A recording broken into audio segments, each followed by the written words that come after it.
We believe that videos, images, words, and sounds have the absolute power to inform, inspire, and entertain. We are united under the virtues of safety and knowledge.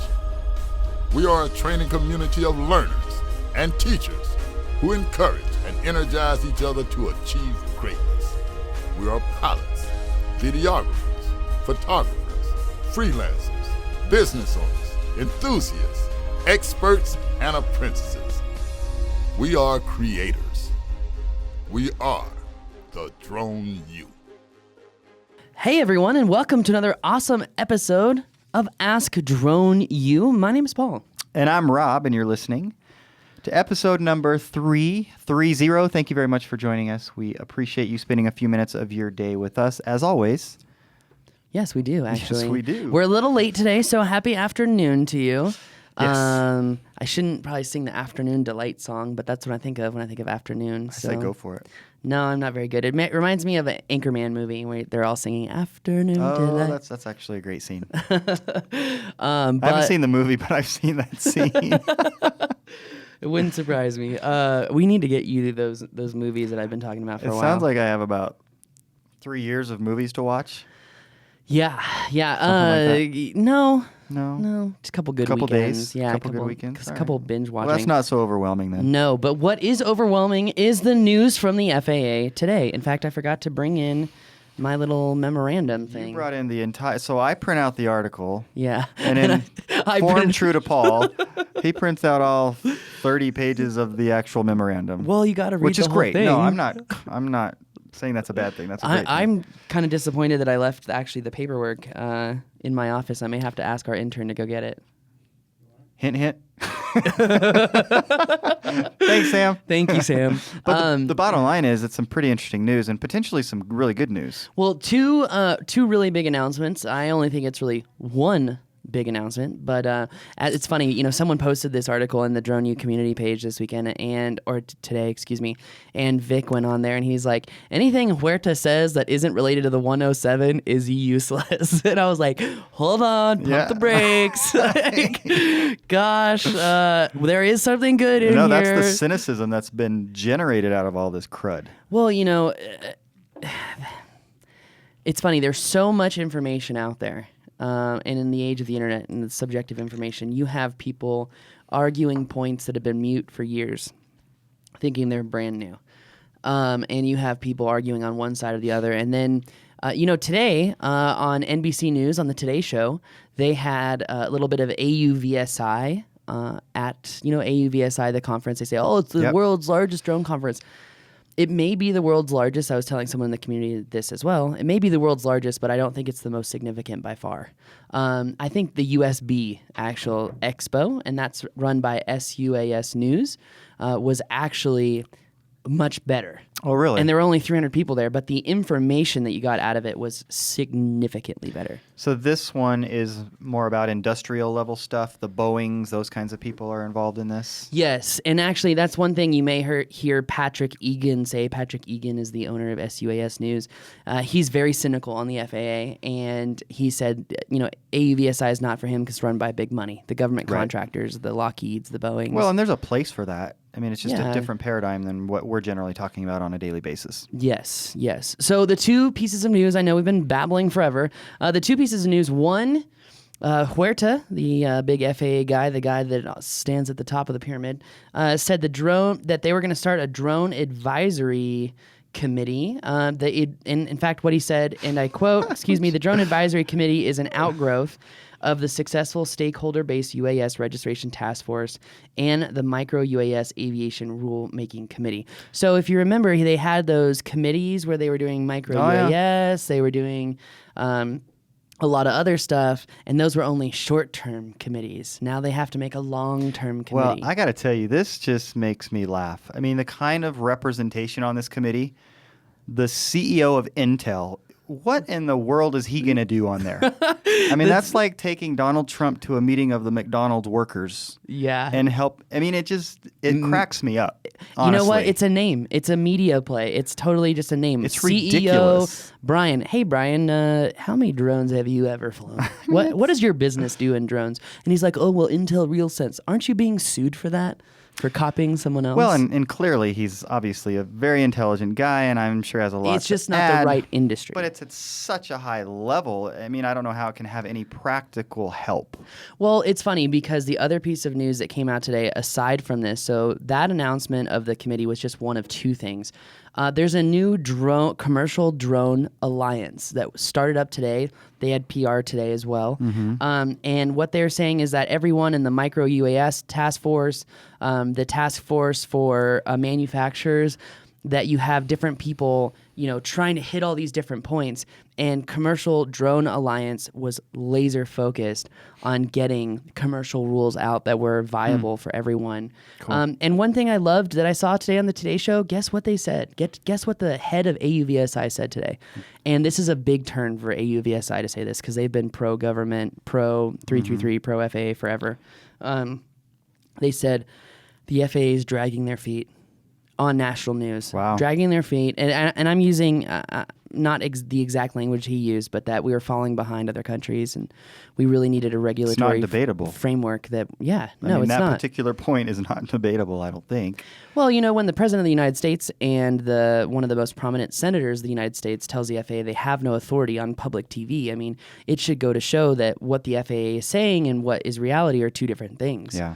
So, absolutely. And I'm not trying to be cynical. I don't want, I'm not trying to continue the aura of the FAA's bar of framework is set so high that now the internet community is saying it's set so high, just forget them. Like, I'm not pushing for that. And I think that a lot of people have the perception that I'm like totally anti-FAA, and I'm not. I just want reasonable guidelines and a reasonable framework that works for many people with limited limitations so that our country can have the next phase of the Industrial Revolution. Absolutely. So one of the primary pieces of the announcement today, kind of speaking to those reasonable guidelines, I guess, we'll just read this real quick.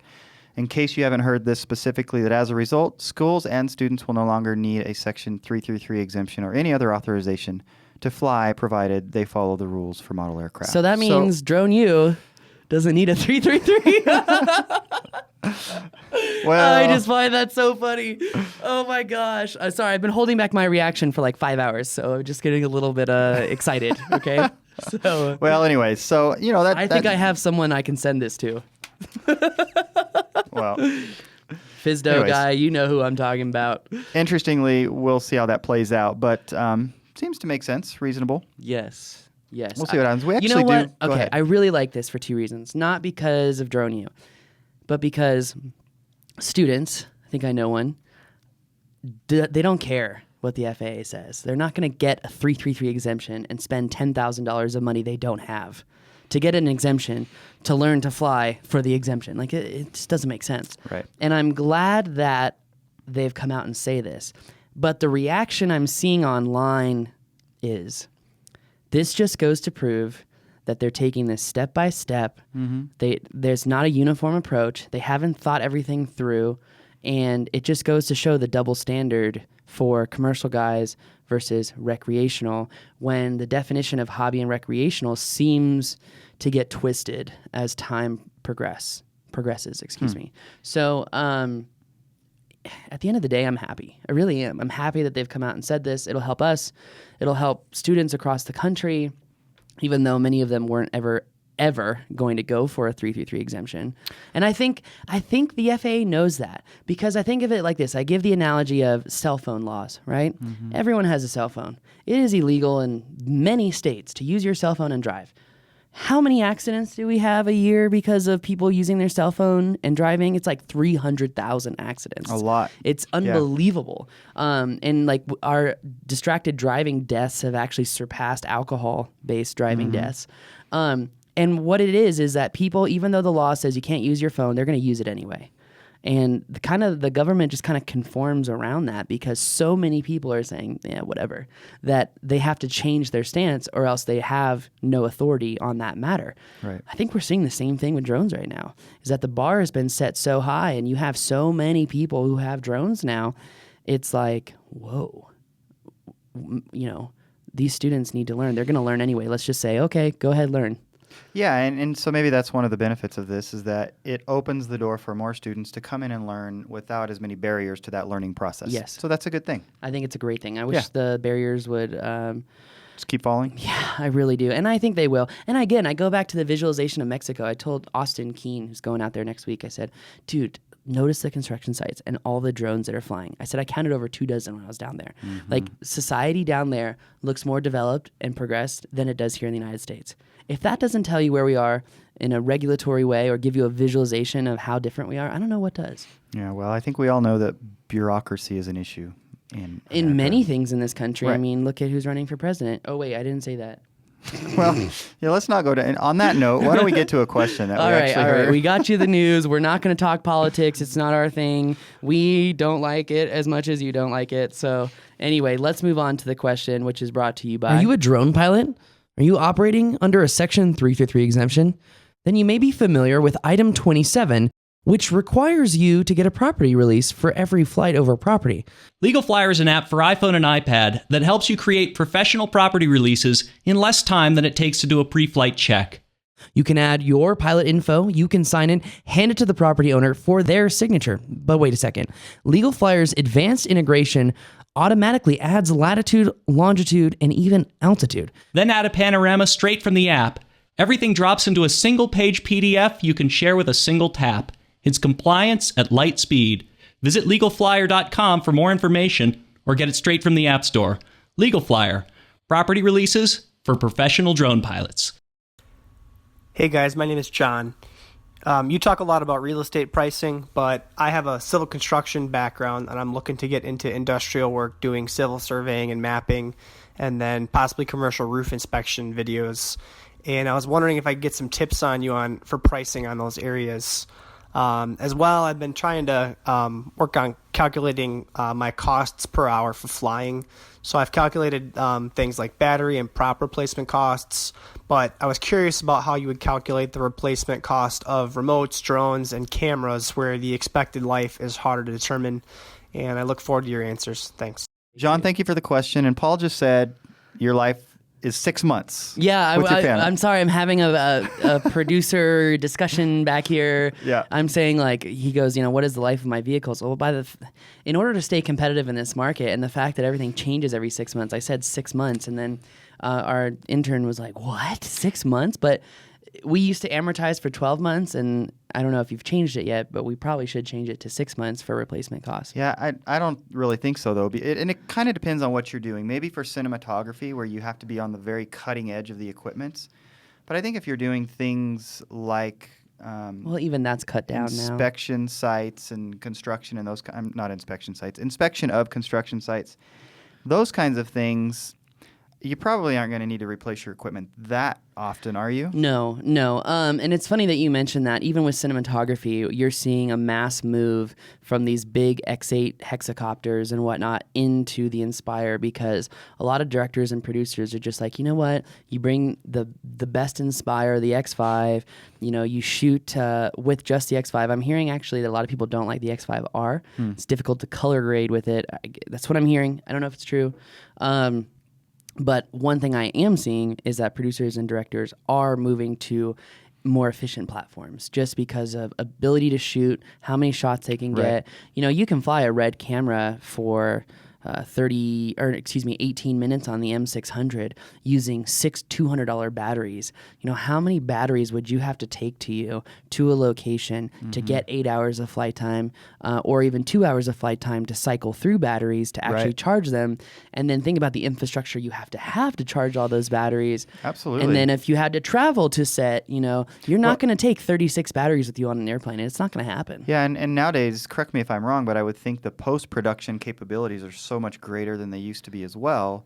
that you have a lot of power at that point. True. Relative to the footage that you're taking, relative to what it used to be like as far as that's concerned. True. So, yeah, maybe the equipment per se isn't going to be changing quite as fast as 6 months, but we obviously know that they're coming out with new stuff all the time. yeah. That doesn't mean that you have to buy the next best thing, supposed. But you would want to have a want to. budget for supplemental items and accessories.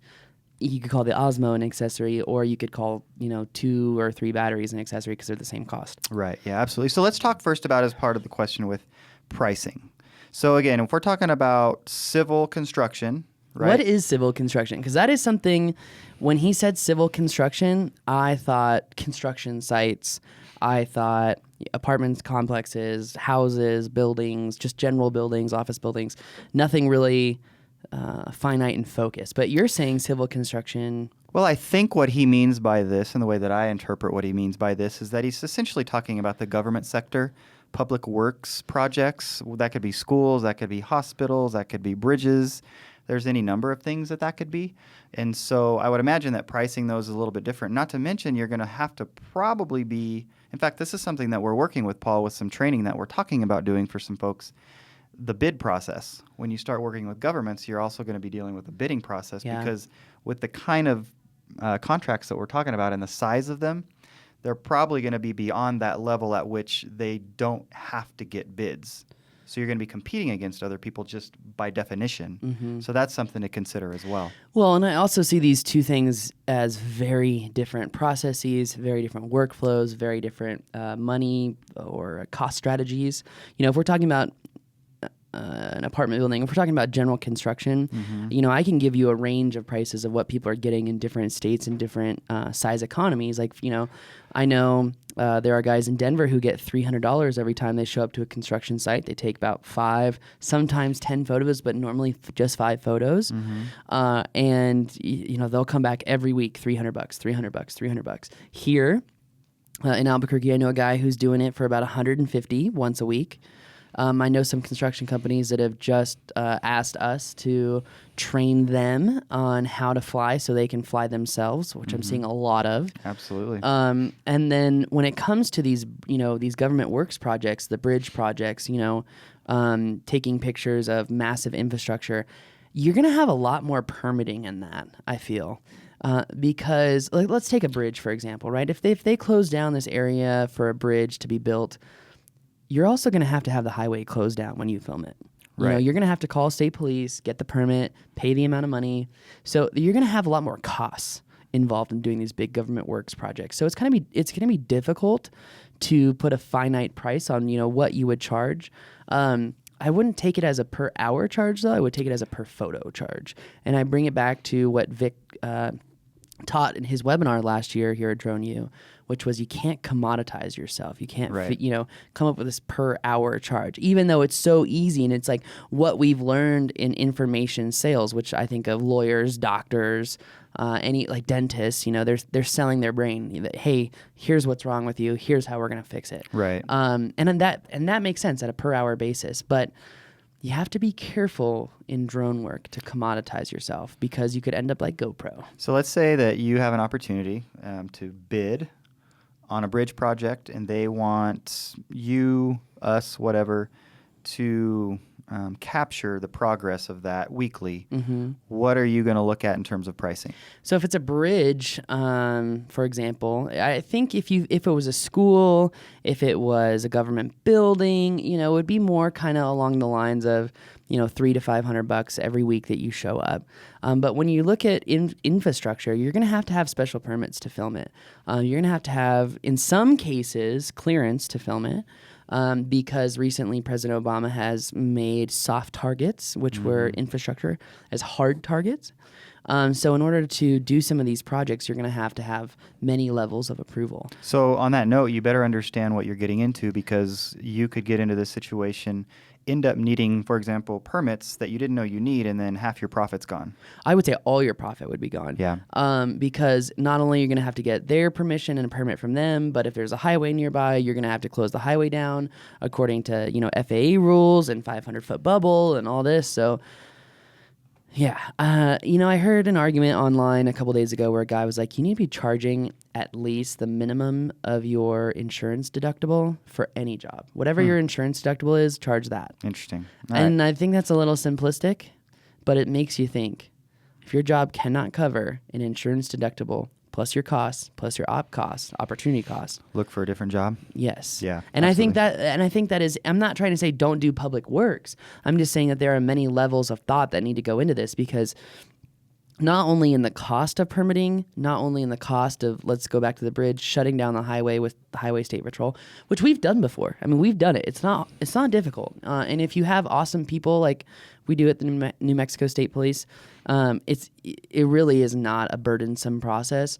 But with some other counties, states, municipalities, you've got to think about what is your opportunity cost lost, meaning what is the time that you put in to get to those permits based off of what else you could be doing. Right. So, But if it's just, like you said, maybe a hospital or a school or something, then it's kind of more traditional pricing. yeah, totally. And And for a hospital, if again, it comes down to size. Think of an apartment complex as that 150 to 300. If a hospital is significantly larger, we're talking 50, 60, 70, 80, 90,000 square feet Right. over a 2 or 3 acre size property. You're probably going to want to double that price, Yeah. at least a minimum. Sure. So Okay. size is an issue, time is an issue, but I love the fact that John has been focusing on amortizing his costs of his equipment. Absolutely. And It's thinking in the right terms for don't sure. don't forget about insurance, Right. and also don't forget about permits and anything else. Yeah, Accessories. permits. If you've got third parties that you're using for some virtual help with editing, those kinds of things, you need to factor those in. And just general business expenses. I mean, you've got internet, and whether you're at home or whether you're in a shared office, whatever you're doing, these are all costs. You know what we should invent? We should invent a virtual assistant to do drone permitting, 333s, 107s, COAs, the whole nine. All right, we'll Just work on pump that. them out. We'll work on that. But anyways, We're not going to work on that. So business idea, go. that's right. So one way to look at this, John, is to literally just go back and look at the money that you've already spent Yeah. and figure out is that going to change as you get busier. Some of those are going to be fixed costs. Some of those are going to be variable costs. And clearly the variable costs are by their very nature variable. And so as you're busier, you're going to use more of it. For example, if you're going to print a whole bunch of pamphlets, then you're going to use more paper, a very simplistic example. But you get the point. And you can kind of just literally go, it's kind of like if you're going to do a personal budget, right? They say track what you're spending for a month Yeah. and then go from there. It's really kind of the same concept. And then you can start to figure out how you might want to allocate that. That is a very, very important people who have mentalities like mine. Go, go, go, go, go. How do I budget? How do I actually figure all this out and organize it? That initial step of just track what you spend. Start Yeah. there. That is so important. It's I huge. can't tell you how much that's helped me. So anyway, And I lesson think for you guys. the flip side of that too, or not the flip side, but added to that is get some help. I mean, sit down, and you could even sit down with a CPA that you're referred to or that you know. It's not going to cost you that much money, even if it's a couple $100. It's going to be worth it. Sit down with somebody and have them walk you through this process that we're referring to. I have a it's question. going to be worth it I have a question. Can you help me? I need a CPA. for a small fee. I hear you're teaching a course on this related stuff. Man, that's a bad rumor. That's a really bad rumor. I hear that was actually true, though. What is going on? Oh, man. Anyway, guys, I hope that answers your question, John. Great question. I love these business-related questions, Rob. I I really, do too. really It's really do. important. I mean, it's something that everybody needs to be thinking about. Oh, yeah. And with the amount of just the 333s and people who are operating commercially, it's just skyrocketed. And what I love, too, and I've seen this, and I think it's beautiful. I've done it myself, is when you live in the United States, but you go to another country, follow their rules, which is really easy, get their license, and fly commercially there. Isn't that beautiful? It's a good gig if you can get it, right? Globalization is a great thing. That's right. Just say But all mania. No, I'm not saying that. Anyway, guys, if you have a question, go to AskDroneU.com, upload that question. It's funny, I tell people all the time, no, really, don't comment on our YouTube videos. Don't comment on our Facebook videos. If you have a question, just go to askdroneu.com and upload it, because guess what? We'll answer it. Absolutely. We won't answer it if it's done any other way, because frankly, we just don't have the time. It's not that we don't want to, and every now and then we might. Yes. But you can't count on it. No, and I mean, like, if you want a for sure, hey, we'll answer your question, askdroneu.com. We really appreciate it. That's really your only, I'm just going to say, guaranteed way of getting your question answered is Do you know how many askdroneu.com. emails I have? Here. No, that's okay. Hold on. He's going to show us. Hold on. 19,084. And messages, 37. Facebook messages, 8.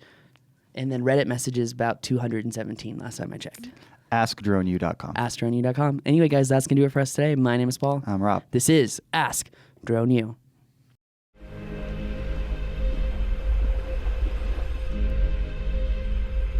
We believe that videos, images, words, and sounds have the absolute power to inform, inspire, and entertain. We are united under the virtues of safety and knowledge.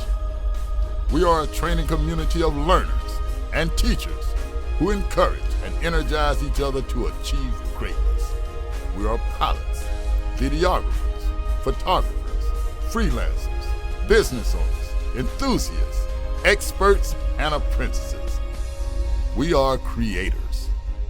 We are the Drone U.